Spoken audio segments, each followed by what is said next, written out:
All right, so you picked up a brand new Tesla. Maybe it was a Model Y like us, maybe it's a Model S, 3, X, Cybertruck. It might be your first Tesla, and some of the settings could be a little overwhelming for what you get in the vehicle. Since you have that centralized display, that really does cover everything that the vehicle can do. So this video today is meant to encompass all of that, and it will be one of our longer videos because I want to make sure you guys understand exactly what settings to tweak for your new Tesla. Now, having said all this, make sure to use that affiliate code down below. If you're buying a new Tesla, use that link. It greatly helps out the channel. We appreciate it. Same with those affiliate links for any of your accessories you might need. Thank you guys very much. So having said all that, let's jump in the Model Y and get right into the settings menu. The first thing everyone notices, obviously, when you get inside a Tesla is the whole infotainment system. And while the front display sizes change depending on the vehicle you're in, the functionality doesn't. Yes, you might have a couple of different features depending on the vehicle, but it all operates basically the same way. So jumping right into it, this is going to be your quote-unquote home screen. It's going to be a very visual breakdown of your car with different points you can access to do different functions. So when you stop rotating it around, you'll see it'll give you some of the main ones right here. To open your frunk, you simply tap that, locking and unlocking your vehicle, the trunk open, and the charging port. Again, different vehicles might have different options. You do also have some other options in, like, say, the Cybertruck to adjust your suspension, but for the most part, again, and for the purpose of this video, that is what you're going to be able to control right from this display, right from this screen, before even jumping into your settings. Now, when you're ready and you are wanting to look at those settings, you just click on your little vehicle icon on the bottom left side, and now you start really getting the deeper dive into all the tech aspects of this vehicle.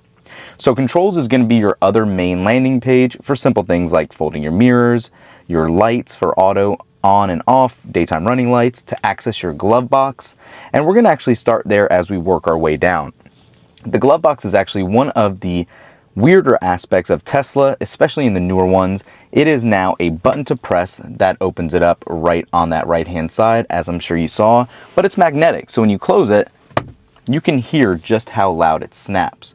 So I'm going to go ahead and pan a little bit over for you guys to see this. When you click on glove box, you can see it does open right up. However, it is super tiny. You really can't do too much in it. As you can see here, barely fit your thumb drive back there for Sentry mode and all that. But that is where it's located. If you need to expand out your storage or replace it, it's one little USB spot right in the back for that. And you can fit a couple pieces of paperwork here, but not much else. So moving back to the actual display itself, let's go ahead and scroll back for this. You're going to be able to see a number of other options here. Windshield wipers. This is kind of repetitive because you can do this as well right on your steering wheel. Aside from that, you are going to have your options for your mirrors, Sentry mode recording, Sentry mode itself, car wash mode if that's something you're interested in, the steering wheel adjustments, and the neutral button. You're going to hold it if you want to put the car in neutral.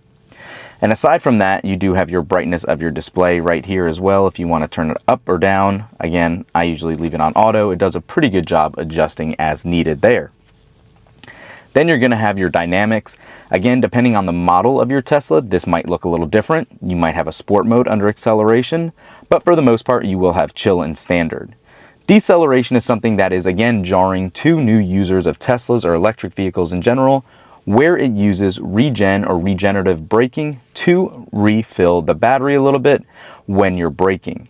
This is new. Some vehicles don't have a reduced option, but the newer models do have standard and reduced. Standard does give you that initial jolt when you take your foot off the gas to slow you down at a quicker speed, as reduced does the same, but at a much shorter, or I should say longer interval for the same stopping distance.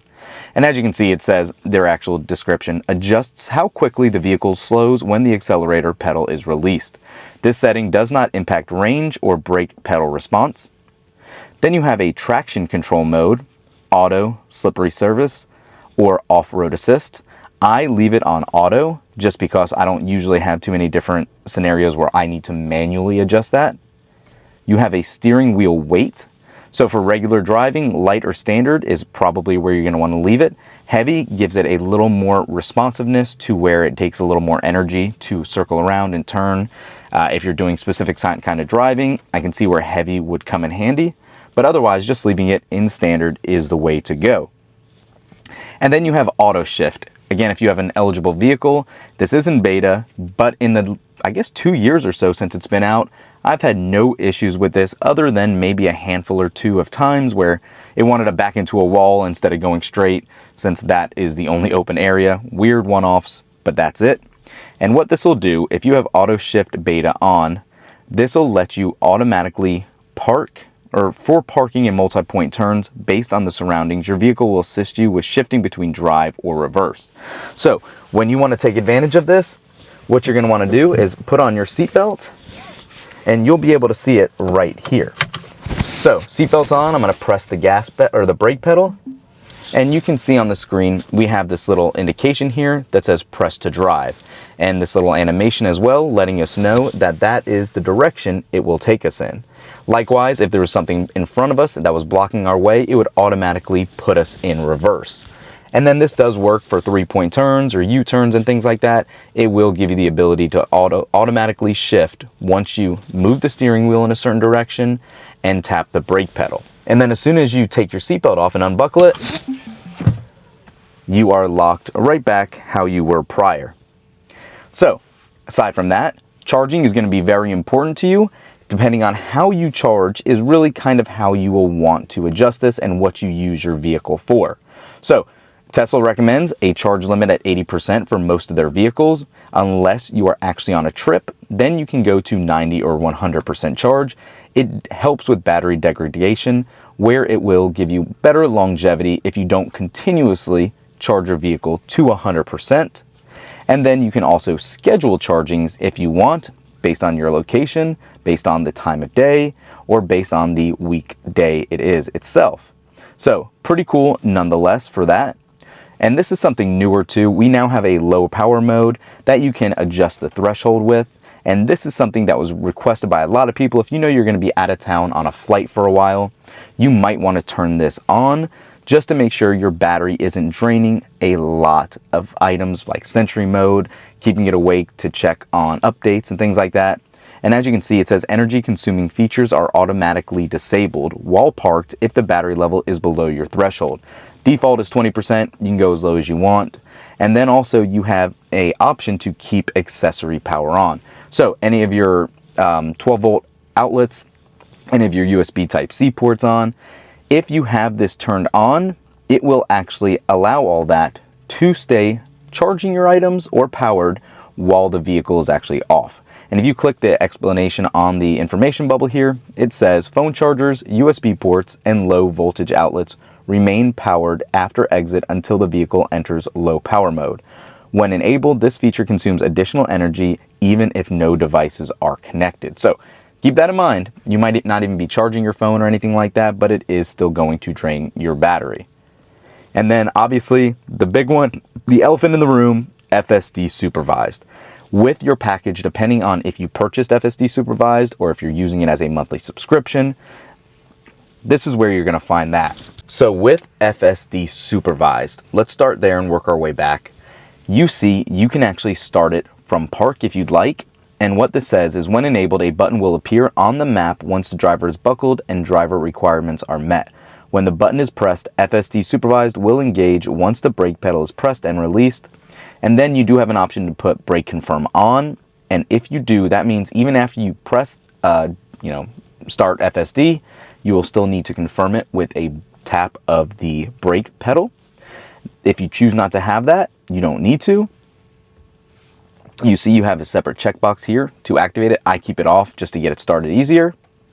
For full self-driving profiles, this is V13. With V14, you now have sloth mode, you have Mad Max mode. There are a number of different profile settings you can drive at, and you can see a breakdown of what it is. So chill drives in slower lanes with minimal lane changes. Standard drives at normal speed, adjusts with traffic, and hurry drives faster with more frequent lane changes. It's going to be a personal preference for however you want to actually utilize FSD. And then you have a max offset for your speed. This is going to come down to how comfortable you are with FSD speeding for you. So 10% offset at a 50 mile an hour speed limit, you'll go about 55, right? But you can I shouldn't say you could. Tesla recommends 40%, which is pretty high in my regards. I'm not looking to get a speeding ticket, so I do leave this a little lower at only 10%. But again, it's a personal preference. You guys can edit that how you would like. And then also when you kick in for FSD, you have the ability to expand the full self-driving visualization, which is this whole display, and you will see the car going on the road, traffic around it, and all of that. Aside from those options, that is all really right here for how FSD is going to work. Part of the FSD package also does include ASS, or Actual Smart Summon, and this is the update to Summon and how it was from years ago. I will say now you have a couple of different customization options here where it will let you edit it accordingly, like how comfortable you are with it getting so close to certain aspects. So like bumper clearance here, if you want to be a little riskier, you can get within 12 inches of your surrounding. You can have it to where you require continuous press, no or yes. Again, right now currently it is always required to be on. I feel more comfortable being in control, knowing I can let it go at any time, so that's not a bad thing. And then you can always do a completion sound if you want, just to let it know Summon has completed. These are all based off of what is built in. However, you do have a USB option. If you have a sound saved to your USB drive, you can use it right here, similar to how you use honk sounds and all of that. Then moving on a little farther, you do have standby mode for ASS. And what that does is if you leave this on, it does drain a lot more energy, but it is always ready, so to speak, in the app to be ready to get put out of park, into reverse, forward, or just to come get you in general. So I do recommend that being off. I have it on currently. I'm running a test right now with this new Model Y, so we'll see if I end up keeping it on or not. And then you have a speed limit warning. The chime is very annoying. I usually leave that off to just display it. When you see the speed limit show up on the display, it'll kind of get a little bolder and magnify a little bit to let you know you're speeding beyond the speed limit. And then you have a speed limit itself for how fast you want it to go, and you can have this relative or absolute. I have a 2 mile an hour offset currently, but you can adjust that as needed. Absolute means exactly what it sounds like. If you say go 50, that's exactly what it's going to go. There is no buffer in between. However, here gives us a 2 mile an hour buffer. You have your forward collision warnings, which again is just more for safety than anything else. You have your you can turn this off, late, medium, or early. I will say if you keep this early, you do get that little bing and turns your car red on the visualizations very quickly when you're driving. Unless you are super defensive, leave this off. Leave this on late, I should say. Don't leave it on early, because you still have plenty of time in order to brake. The car is going to do it for you as well. But just in general, make sure to keep this as you see fit. And then similar to the forward collision warning, you have a lane departure assistance where it will actually navigate you back in the lane. It'll kind of give you a little tug on the steering wheel. You do have it where it will just give you a warning, or you can turn that off. And then you have emergency lane departure avoidance, automatic emergency braking, obstacle aware acceleration. So if the car sees something in the road, it will automatically move around it for you, and a green traffic light chime. I think every car needs this to make sure drivers are paying attention. That is as simple as it sounds. It is in the name. This will purely just chime whenever the light turns green in front of you.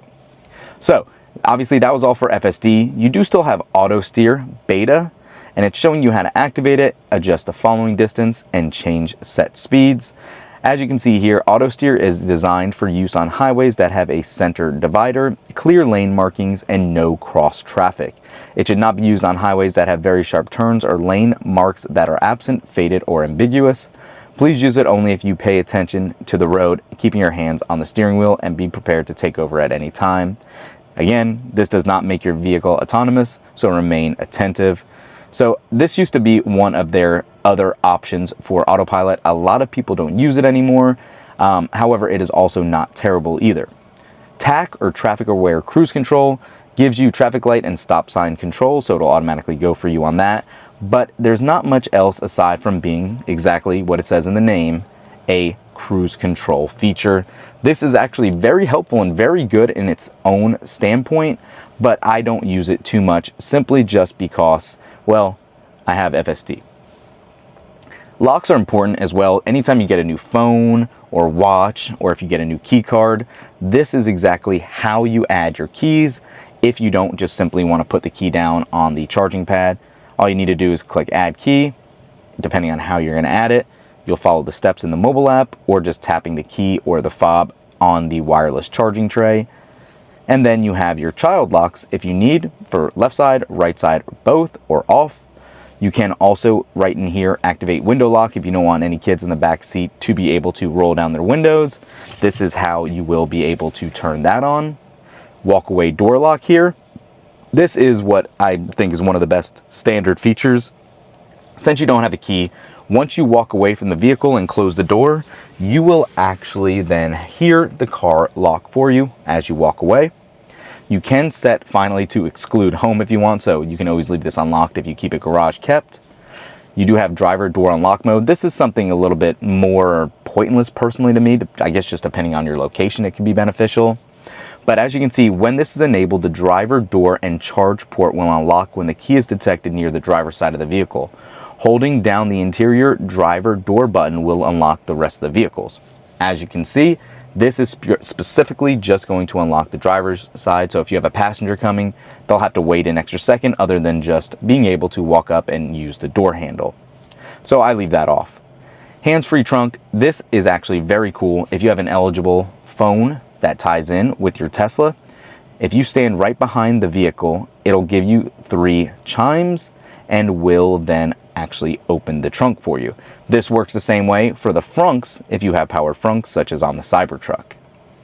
And then you have unlock on park. This is just letting you know simply that once you put the vehicle in park, it will automatically unlock and you can get out of the vehicle.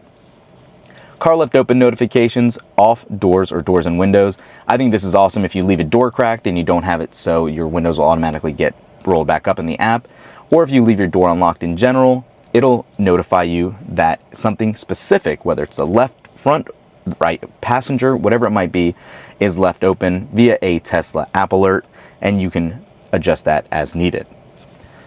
So, I should say action it as needed.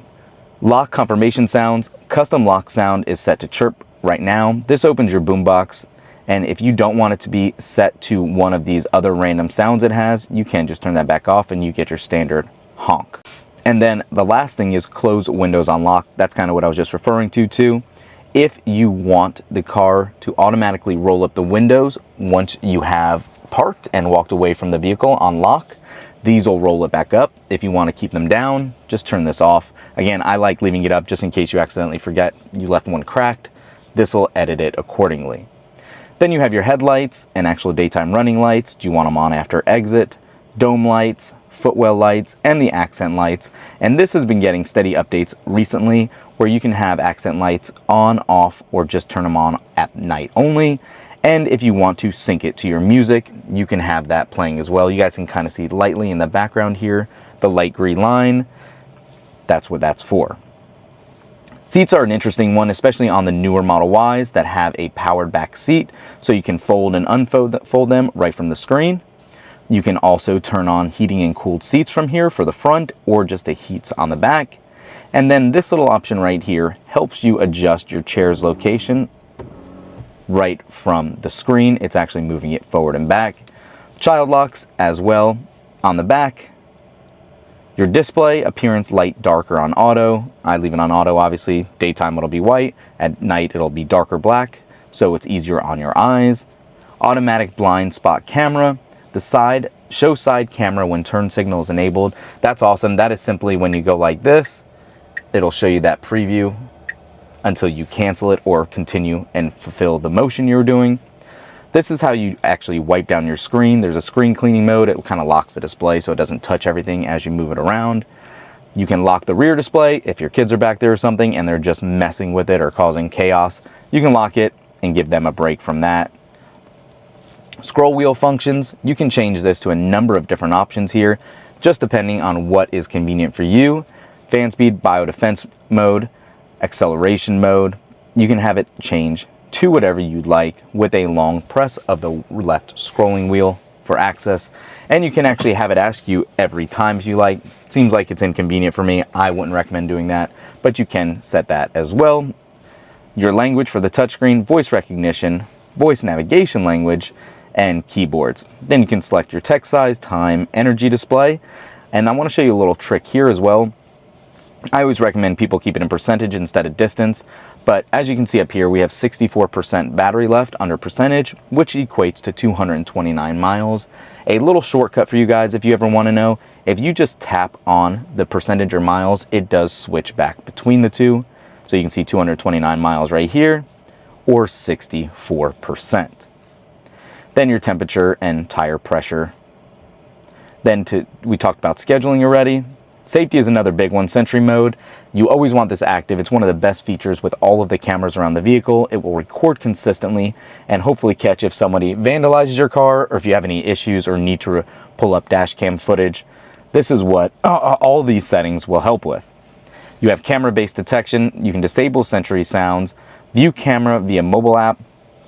If you like to be able to view what alerts you might have gotten or see live what's going on, you can do so in the Tesla app if you have this toggle to on. I'm not sure why, but all recent Teslas seem to have come with this feature off. Doesn't seem ideal to me, but it's an easy toggle if you know where to find it. And then dash cam, like I said, off, manual, auto, or on honk. I keep it auto and on honk, so anytime you actually honk the car, it will record the clip for the last, I believe, 30 seconds. Then you can also delete dash cam clips from here or format the USB drive if you get a new stick or right from the factory when you take delivery. Always recommend formatting it first to make sure everything is good to go. Then obviously you have your settings menu where you get all of your camera calibration, battery health, web cache data, driver seat, steering and mirror calibration, all of your regular maintenance that you might need, even camera visibility. If there's an issue, it would pull that up and show you. That's part of a newer update as well. And then you have obviously your software tab where you'll be able to see all the details about your vehicle, what compatibility it has, what full self-driving or AI chips that it has that Tesla's moving away from. So this is AI 4 or also full self-driving computer 4. If you have premium connectivity, when it expires or if it's included, your current software for Tesla itself, the current software version for FSD supervised, and your navigation data. A lot of people also always talk about the software update preference to standard or advanced. Elon just came out recently and said, set it to advanced. Everyone will get the latest update if you do. We know that. The caveat is we don't know when that'll be. So keep in mind, just because it's set to advanced right here, doesn't mean it's automatically going to trigger an update. Obviously, it's saying my car's up to date right now, but we know 14.1 is out and definitely not on this vehicle right now. Data sharing is one of the first things you should check out, and you will be prompted to when you take delivery of your Tesla. This is how you allow Tesla to use your data. Now, as you can see, everything is on here by default. I'm not a fan of that. I'm okay to allow autopilot analytics and improvements, and if you want a full breakdown, you can click on each one and see that, but include start and end drive data, fine. Include data when parked, fine. Allow camera analytics. They don't need to see what's going on in the vehicle. I'm sorry, just doesn't need to happen. What benefit is that aside from people looking at their phones and trying to gather info from that? We'll leave that one off. Allow sound detection analytics. This is big for emergency vehicles, voice commands, things like that. It helps with. I'm good to leave that on. Allow rogue segment data analytics, fine. And allow charging data analytics. All that's fine. I will leave everything else on here, but make sure you say accept selected, not accept all, or else it will trigger everything else. Then you have navigation and how you want navigation to route you. If you want it to use HOV lanes, do you want automatic navigation? So when you get in your vehicle, it'll automatically say, hey, it'll think it'll route you to your next appointment on your calendar or to work. Trip planner, add supercharging stops if necessary. Always recommend keeping that on. Then you have online routing. It finds optimal routes based on traffic conditions. So you can set this to reroute you to save as little as 5 minutes, or you can make it 10 if you want 15, whatever threshold you'd like to use, or you can set it to always reroute you no matter what, as long as it saves you a minute. Speed camera chimes, if you know you're in an area that has a lot of speed cameras, that's good to have active as well. And then you can have it avoid tolls, ferries, and highways. Highways is somewhat of a newer one. I'm always going to leave these off. I don't care if there's a toll, but I definitely don't want to avoid highways. I want to make sure I get to where I'm getting the fastest way possible. And then also charging for third-party charging stations, so ChargePoint, all those, EA. There's a million other ones out there right now. You can have the map show you exactly what stations are where if there's no supercharger in the area. Then just kind of like a recap on your trips you've done since last charge, your current drive, or overall for mileage on the vehicle, your Wi-Fi settings, Bluetooth, audio settings, and upgrades. So for the most part, all these upgrades should be gone, minus just these right here. If you so choose to get premium connectivity, obviously it's on a free 30-day trial right now, so it's not super important, but if that's something you're interested in, you can do that right from the app itself or in the vehicle. And then also for profiles, you can click on your name up here. You can have parental controls, valet mode, and profile settings. If you do use a MyQ account, this is where you'll link that. So when you get close to your garage, it'll automatically open for you or close. You can see your other active alerts, Bluetooth connectivity, and if you have any cellular connectivity currently going on as well. And then the last thing I really want to touch on here is going to be some of the options on this display as far as how you actually can see everything around you for the maps. And as you can see right here, this is kind of like the basic map. If you don't have premium connectivity, you will have something like this where it's really kind of basic and can't really see too much as far as visual details. If you turn it back on, you will get your actual satellite view.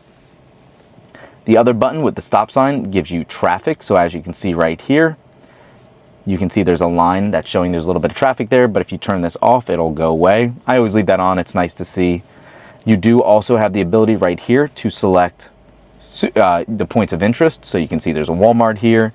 If you so choose to leave that on, it'll show you everything else around the area.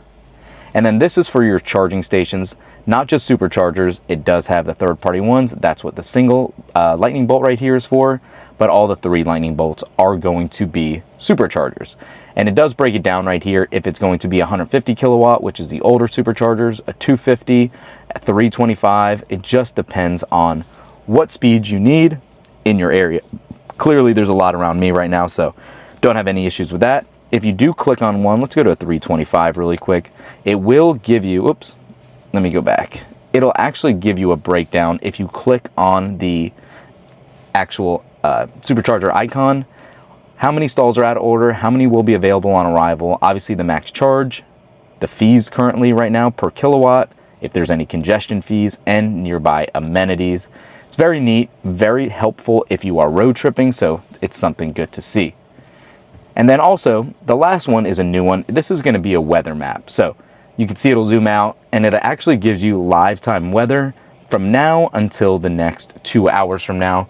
Very cool, very helpful. It's neat to see. This is something somewhat new from a recent update as well. So that's going to be the majority of what we have today. It's a lot of breakdown. We're not even jumping into all the other apps, not the arcade, not the theater, not any of the other browsers or options there, or Grok even. So that'll be for another video. This one's long enough today. Let me know what you guys think in the comments down below. What is your favorite feature of a Tesla in general? We will catch you in the next one. Peace.